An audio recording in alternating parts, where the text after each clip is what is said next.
सपनों के मायाजाल को आगे बढ़ाऊं।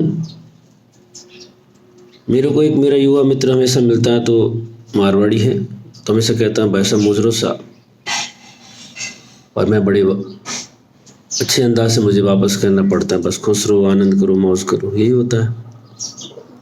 और यदि यही शब्द वो मेरा युवा मित्र किसी अज्ञात महिला को जो कि किसी और प्रदेश से, मानो यूपी से, उसको कहे मुजरो सा बहन जी, हंगामा नहीं बरप जाए।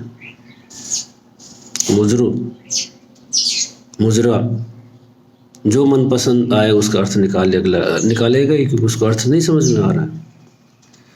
एक बड़े अदब का विषय, एक बड़े अदब का शब्द होता है मुजरो सा, जो हमारे यहाँ जैन कम्युनिटी अच्छे से उपयोग में लेती है।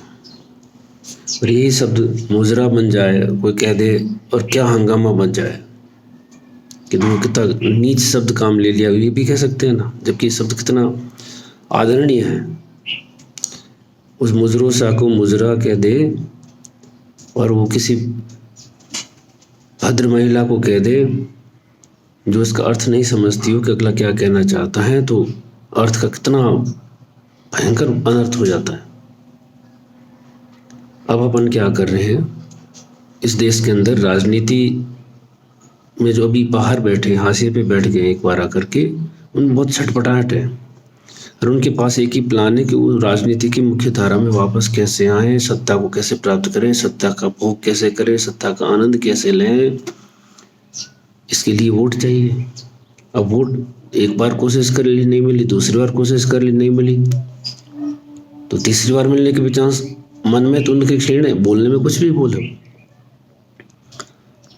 तो वोटों को कैसे बटोरे, इसलिए ध्रुवीकरण का बहुत बड़ा चीर फाड़ करना, और चीर फाड़ इस स्तर पर जाकर करना कि ये जो मेजोरिटी हिंदू समाज है, ये समाज इतना बंट जाए कि एक बड़ा हिस्सा उनके पाले में आ जाए और वो सत्ता को प्राप्त कर जाए। इसके लिए ये सारा प्रपंच, ये सारा षड्यंत्र रचा जा रहा है। आप पुरातन भारत और मध्यकालीन भारत की कुछ बातों को अभी के संदर्भ में, संस्कृतमय भाषा को, अवधी बोली को, खड़ी बोली को अंग्रेजी भाषा के शब्दों से तुलना करके और चीख चिल्ला रहे हैं। स्पष्ट है, आपका पास में न तो भाषाई ज्ञान है, न हो तो भी आप उसका उपयोग नहीं करेंगे, क्योंकि आपको उससे कोई राजनीतिक फायदा नहीं मिलना है।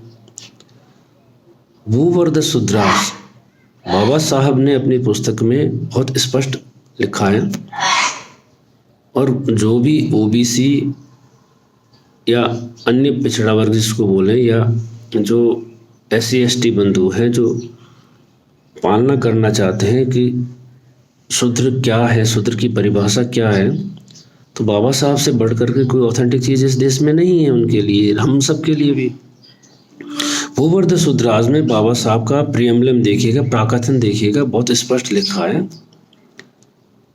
वो जिस थ्योरी पे विश्वास करते हैं बाबा साहब, उसके वो बहुत स्पष्ट भी लिखते हैं कि मैं इस सब्जेक्ट को जब लिख रहा हूँ तो मैं बिल्कुल बायस होकर नहीं लिख रहा हूँ, मैं किसी लाभ के लिए नहीं लिख रहा हूँ, किसी को गलत दिशा में ले जाने के नहीं लिख रहा हूँ। जो उपस्थित तथ्य हैं उनका संकलन करके मैं इसको आगे बढ़ा रहा हूँ। उसमें वो महाभारत को उद्धृत करते हैं, महाभारत के उन तमाम लेखकों को उद्धृत करते हैं जिनके विषय में कहा जा सकता है कि वो प्रत्यक्ष और परोक्ष रूप से महाभारत को लिखने में सहायक रहे थे। ये उनके प्राकथन में लिखा है।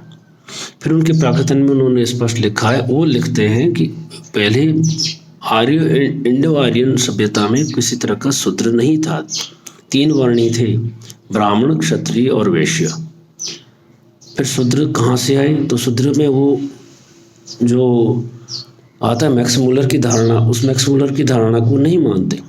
बाबा साहब अन्यत्र विषयों में मैक्स मुलर की धारणा का बड़ा अच्छा उदाहरण दे करके अपनी बात को आगे रखते हैं, पर जब वो अपनी किताब भूवर्द सुद्रास लिखते हैं तो उसमें उस उदाहरण में वो उनका मान्यता नहीं देते कि जो मैक्स मुलर ने लिखा है। तो जिस भाषा को मान्यता देते हैं वो संस्कृत से अपने एक सहयोगी जो कोई प्रोफेसर है बॉम्बे के एक कॉलेज में, वहाँ उन प्रोफेसर साहब की संस्कृत से अनुदित को मान्यता देते हैं और वो अपने प्राकथन में उन प्रोफेसर साहब को धन्यवाद भी देते हैं।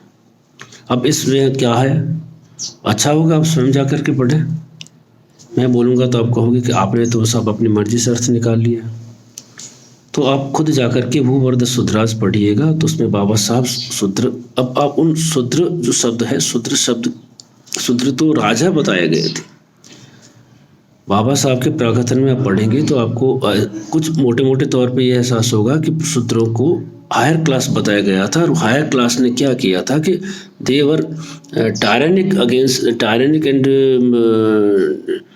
डिमेनाइजिंग द ब्राह्मण्स, ऐसा कुछ करके बात है कि वो उन्होंने ज्यादतियाँ की थी ब्राह्मणों के विरुद्ध। अब आज के संदर्भ में अपन पढ़े तो ये कहा जाता है कि ब्राह्मणों ने ज्यादती की थी शूद्रों के लिए ना। बाबा साहब स्वयं लिख रहे हैं कि ये जो टायरेनीज थी, टायरेनीज वर्ड एग्जैक्टली जो उन्होंने लिखा वो यूज में ले रहा हूँ, तो शूद्र राजाओं ने ब्राह्मणों के विरुद्ध टायरेनी की है, अत्याचार किए।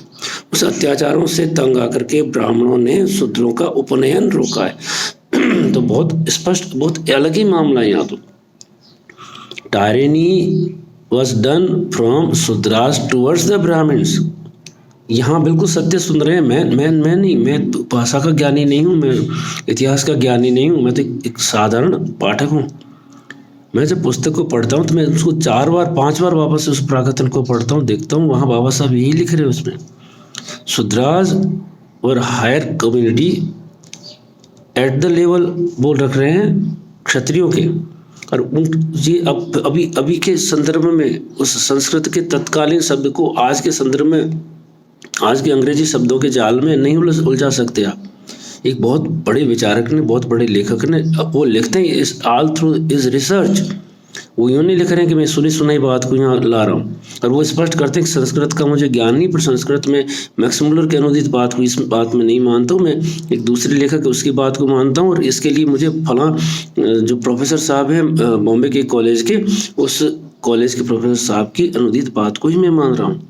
ये मैं नहीं कर रहा हूँ। आप जाइए बाबा साहब के इस भूवर्ध शुद्राज किताब को पढ़िए, इसके हिंदी अनुवाद को मत पढ़िए, हिंदी अनुवाद फिर कोई गुड़ गोबर हो जाता है। ओरिजिनल अंग्रेजी भाषा में लिखी हुई बाबा साहब के स्वयं के प्राकथन को पढ़िए, तो वो वहाँ पे लिखते हैं भूवर्ध शुद्राज में कि Shudras worth eight the level, Shudras worth Kings, शूद्र राजा थे।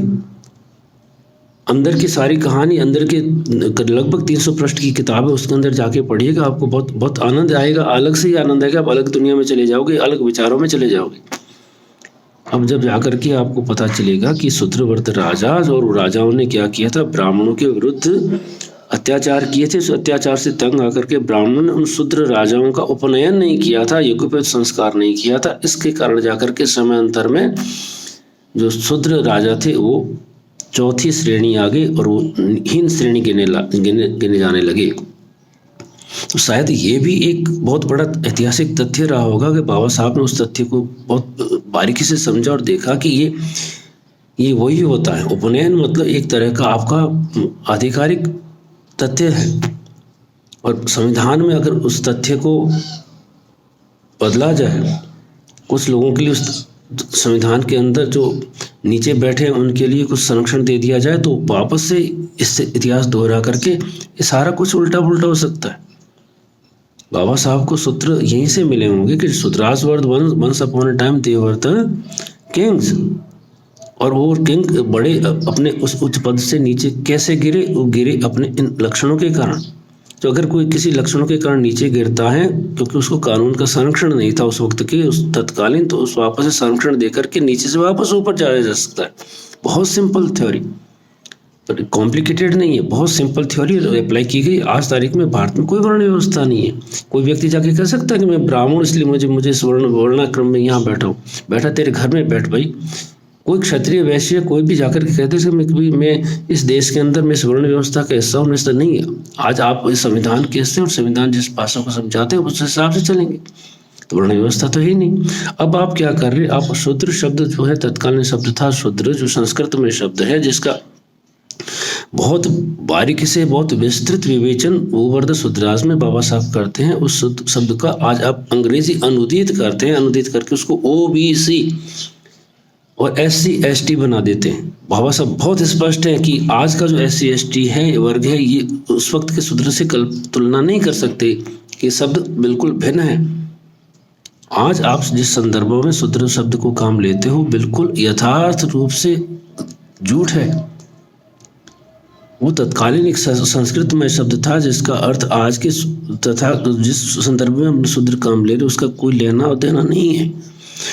और जब लेना देना नहीं है तो आप किसी संस्कृत शब्द का सीधा अंग्रेजी अनुदित करोगे तो भैया यही होता है। इस देश में यही होता आया है कि मैक्स मुलर नाम के उस व्यक्ति ने जो आया था देश में भेद करने के लिए, इस देश को बांटने के लिए, उसी पर्पज से उसने इंडियन सोसाइटी स्थापित की थी और उसने संस्कृत का सीधा अनुवाद अपने अंग्रेजी शब्दों के माध्यम से किया था। इसलिए बहुत सारे शब्दावली, बहुत सारी चीज़ें, बहुत सारे संदर्भ, बहुत सारे कृत्य उसमें मिसिंग है और उस कारण से अर्थ का अनर्थ हुआ है और अनर्थ से हम आज समाज को बंटना पड़ा है। आज जो सनातनी परंपरा है, चाहे हिंदू परंपरा इसको बोला जाता है, उस परंपरा के अंदर आज अपन ने अंग्रेजी शब्दों को उसके ऊपर आरोपित कर दिया है और अपने अपने मन के, अब कहते हैं अपने अपने राम, जैसे अपने अपने राम में अपना अपना समाजवाद होता है। लोग अपने परिवारवाद को समाजवाद कहते हैं, खुद की आनंद लेते हैं, खुद बाप बेटा बहू पत्नी भाई भतीजा चाचा सब मिलकर के सत्ता के आनंद लेते हैं और उसका नाम समाजवाद देते हैं।